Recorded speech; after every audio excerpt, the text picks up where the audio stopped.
와문이 여러분 안녕하세요. 와인과 인문학에 빠진 남자 와인문의 정화봉 소믈리에입니다. 얼마 전에 추천해드렸던 그라운드 시소 이스트폴에 조나단 베르탱 사진전을 방문했을 때 동시에 한 가지 전시가 함께 진행되고 있었습니다. 바로 알렉스 키토 사진전이었는데요. 두 작가의 사진의 주제와 스타일도 달랐기 때문에 저는 하루에 두 개의 전시를 다 둘러보았고, 오늘은 알렉스 키토의 작품들을 소개시켜드리는 컨텐츠로 찾아오게 되었습니다. 벚꽃이 흐드러지게 핀 가로수길, 오드라운 억새가 수놓은 가을 들판, 첫눈이 쌓인 겨울 아침 풍경이 없다면 우리 일상은 얼마나 메말라 있을까요? 마음보다 빠르게 흘러가는 소란스러운 세상에서 자연은 때맞춰 우리에게 아름다운 풍경을 선물합니다. 잠시 멈춰서서 자연을 감상하는 일은 현실을 잊게 하는 위로이자 살아갈 힘을 재충전하는 시간이 되어주곤 하죠. 미국 중부 캔자스시티 출신의 사진작가 알렉스 키토는 일상에 지칠 때 카메라를 챙겨 산에 오릅니다. 알렉스 키토 사진전은 자연의 아름다움을 담은 사진으로 마음의 평화를 전하는 알렉스 키토의 작품을 통해 일상 속 작은 휴식을 선물하고자 합니다. 아시아에서 열리는 알렉스 키토의 첫 전시인 이번 서울 전시는 작가에게 영감을 주는 4가지 주제를 조명합니다. 작가에게 의미 깊은 장소인 콜로라도부터 일몰과 일출과 빛, 예술가로서 성장하려는 마음가짐, 세계 곳곳을 여행하며 발견한 작은 순간을 담은 작품들을 통해 작가의 독창적인 시선을 만나보세요. 작가의 고유한 관점과 색감으로 포착한 풍경 사진을 감상하며 잠시나마 마음의 평온함이 깃들기를 바랍니다. 더불어 자신만의 속도와 방향으로 꿈을 쫓아가는 작가의 여정이 와문이 여러분에게 작은 영감이 되면 좋겠습니다. 알렉스 키토는 미국 중부 캔자스시티에서 태어나고 자랐습니다. 조금만 외곽으로 가면 드넓은 산악지대가 펼쳐지는 곳이죠. 산을 보며 자란 덕분에 자연의 아름다움에 섬세하게 반응하는 눈을 갖게 되었습니다. 마케팅을 전공하던 대학 시절 단기 유학을 떠난 스페인에서 추억을 기록하기 위해 사진을 찍기 시작했습니다. 이때의 경험이 그의 인생을 바꾸어 놓았습니다. 사진에 매료된 그는 미국으로 돌아온 후에도 여가 시간을 온통 사진 촬영에 할애하며 직장 생활과 사진 작업을 병행했고 2022년 전업 사진작가가 되었습니다. 아도브, 익스피디와의 협업뿐만 아니라 다수의 출판물에 작품이 소개되었고 미국, 튀르키예, 이탈리아, 스코틀랜드에서 전시를 개최하여 세계 곳곳의 사람들과 만났습니다. 알렉스 키토에게 사진은 일종의 탈출구입니다. 그는 바쁘게 흘러가는 현실에서 잠시 벗어나 사진을 찍을 때만큼은 세상의 나머지 부분이 사라져는 듯한 진정한 평화를 느낍니다. 그의 작품에서 느낄 수 있는 꿈결같은 고요함과 평화로움은 작가의 감정이 사진에 고스란히 반영된 결과입니다. 매일 의미 있는 프로젝트에 몰두할 수 있는 사실에 큰 행운을 느끼며 알렉스 키토는 오늘도 카메라를 챙겨 길을 나섭니다. 첫 번째 챕터의 주제는 콜로라도의 사계입니다. 저를 가장 잘 나타내는 작업은 콜로라도 사진이에요. 이곳에서 10년을 살며 카메라를 처음 만나고 사진작가로서 나만의 스타일을 찾았어요. 콜로라도의 산악 풍경은 제 영감의 근원이자 뮤즈입니다.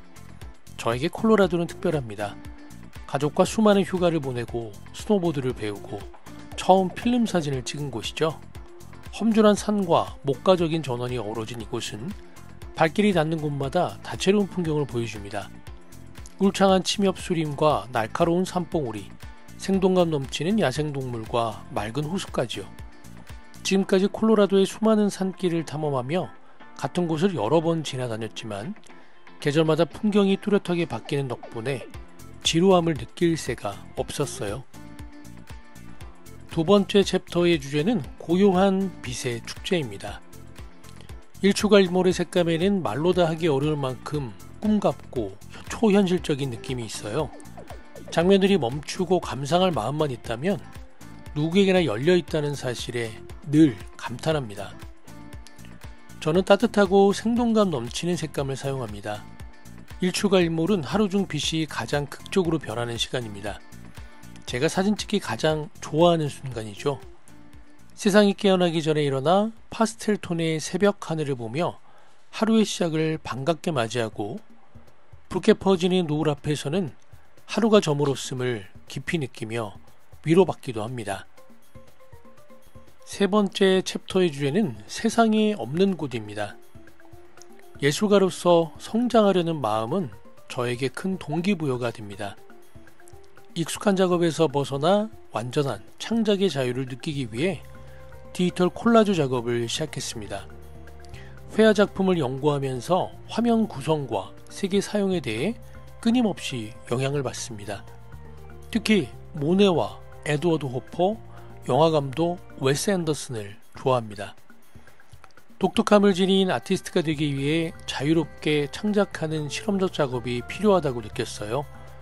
그동안 제가 찍은 사진을 오리고 붙여 상상 속에서만 존재하는 새로운 풍경을 만들기 시작한 이유죠.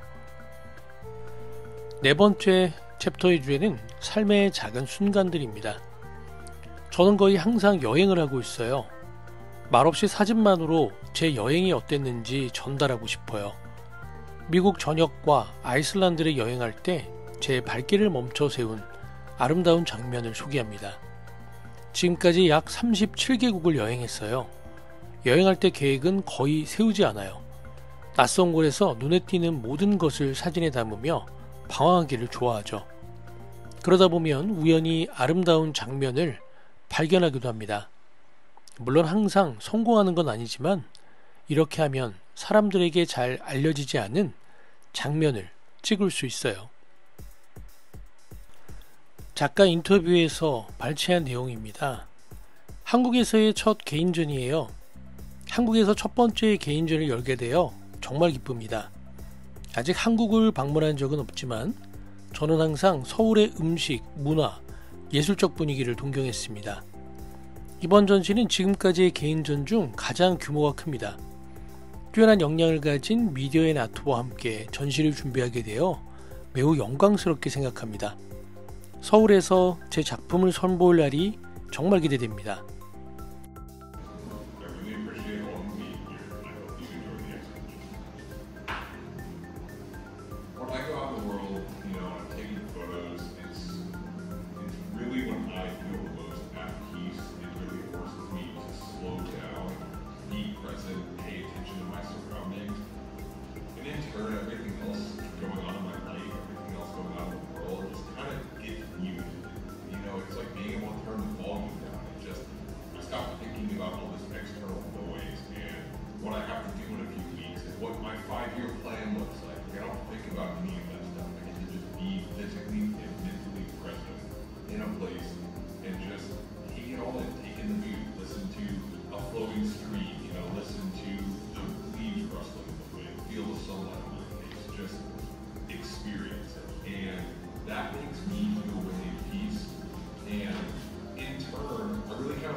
Through all of those things, I really hope that those who view my work feel that same level of peace and comfort and are just reminded how beautiful the world that we live in is. Because everybody gets so bogged out by day-to-day life and the stressors that we face every day and the noise and whatever it is, it's like we're so small and there's so much beauty on this earth, and I like to try to remind people of that. And if those who view my work can feel even an ounce of peacefulness and have that little sigh of relief when they're looking at my photography, that makes me so happy and lets me know that I'm accomplishing ultimate. 자연 풍경을 주로 찍는 이유는 무엇인가요? 인물 사진보다 풍경 사진을 선호하는 몇 가지 이유가 있습니다. 우선 풍경 사진은 혼자 작업하기를 좋아하는 제 성향에 완벽히 맞아떨어집니다. 저는 내향적인 사람이라 자연 환경을 탐험하는 고요함 속에서 느끼는 만족감이 큽니다. 자연 속에 있을 때의 평화로움과 고요함은 방해 없이 주변에 완전히 몰입할 수 있게 해줍니다. 목적 없이 돌아다니고 관찰하고 주변 환경과 연결되는 경험은 심리적인 안정감을 주고 창의성을 북돋아줍니다. 두 번째로 저는 항상 자연의 아름다움에 매료되었습니다. 사진을 찍기 훨씬 전부터 세계 곳곳의 풍경 사진을 감상하며 그 장소가 실제로는 어떤 느낌일지 궁금했습니다.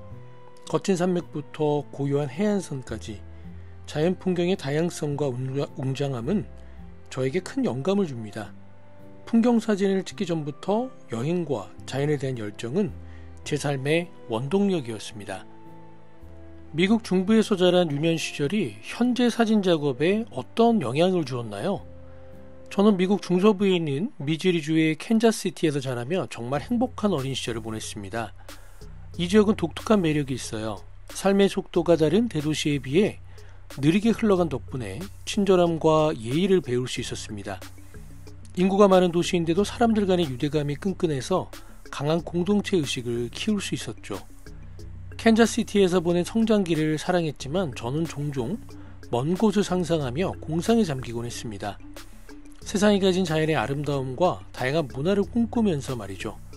이 같은 동경은 여전히 제 안에 자리 잡고 있으며 제가 작품을 통해 전 세계를 여행하는 동시에 고향이 주는 편안함을 소중히 여기도록 깊은 영향을 미쳤습니다.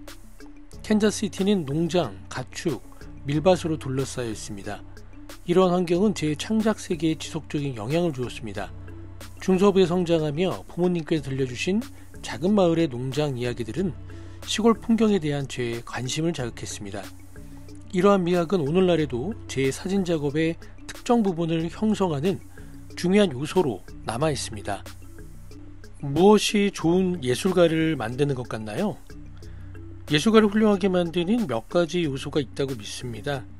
먼저 예술가가 자신의 창의적 직감을 따르고 다른 사람들이 무엇을 생각할지 신경 쓰지 않는 것이 매우 중요하다고 생각합니다. 만약 예술을 대중의 소비를 위해 창작한다면 그 예술에는 전혀 감정이 담기지 않을 것입니다. 저는 예술가들이 다양한 스타일과 매체를 실험해보고 자신이 좋아하고 자랑스러운 것을 찾아보는 게 중요하다고 확신합니다. 작품에 대한 열정을 가지는 것도 매우 중요합니다. 모든 것이 대중에게 사랑받지는 않겠지만 좋아하는 것을 자신있게 선보이고 성장하며 발전한다면 결국 성공할 수 있을 것입니다. 또 다른 중요한 점은 예술작품이 그것을 감상하는 사람에게 어떤 감정을 일으키게 해야 한다는 것입니다. 그 감정이 향수, 평화, 슬픔, 불확실함, 혼란 등 무엇이든 상관없습니다.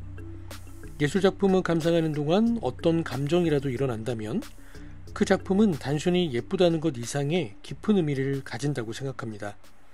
가끔 저도 뭔가를 보고 궁금증이 생깁니다. 어떤 예술작품에 대해 더 알고 싶어지면 저는 보통 그 예술작품에 완전히 빠져들게 됩니다. 삶에 지쳐 스트레스가 많을 때 알렉스 키토는 카메라를 들고 산책에 나섭니다. 미국 콜로라도의 드넓은 상을 정처 없이 걸으며 카메라에 담기 시작한 삶의 작은 순간들. 작가를 움직인 4가지 영감을 따라 알렉스 키토의 평화로운 사진 세계를 경험하며 분주한 일상을 잠시 내려놓으시고 휴식을 찾고 가시기를 기원하겠습니다. 와인과 인문학에 빠진 남자 와인문의 정화봉 소믈리에였습니다.